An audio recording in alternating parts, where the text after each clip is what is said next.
getting tactical here for a second. Uh, in the beginning, Angela talked about, training completion and knowledge test as the only metrics. Well, I'll give the audience two metrics, better metrics to track: the engagement level and the risk understanding. Couple those two metrics and find those groups of employees who have a low risk understanding and low engagement. Go engage those people, increase the risk understanding. And those people, some of them will be senior management, some of them will be line managers, some of them will just be regular employees. But if you do that as a CISO, you're driving a lot of change, and a lot of good security conversations are going to start happening in the organization, right?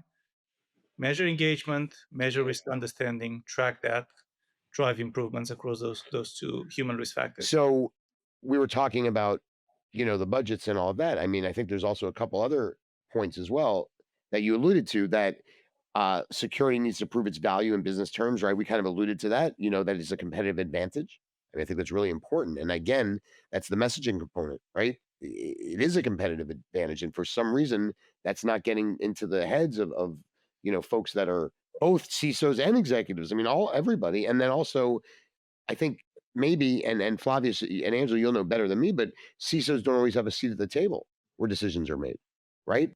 Yeah, but increasingly we're seeing CISOs get a seat at the table, and just that's a precious opportunity. You're gonna get that opportunity a couple of times, and if you don't take full advantage of it, and if you screw it up, well, you're not gonna be invited back in again.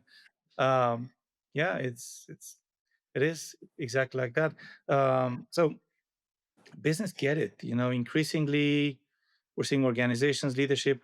You won't believe it. We had a group CEO, a large bank, the group CEO joined the call with us, not even to talk about cybersecurity, to talk about human risk, cyber human risk management.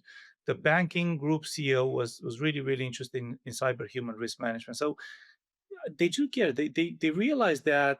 I think there's this really interesting statistic that I think 60% of businesses just go bankrupt in months following a breach. 60%. You know, Wow. SMBs. Smaller organizations Yeah. don't quite have the PR, the lawyers. To do Right. the sort of recovery. Um, and business owners get it. Executives are starting to get it. They're appointing CISOs. They're giving them an opportunity, inviting them into the boardroom. And now CISO, don't be using fear, uncertainty, and doubt. Right.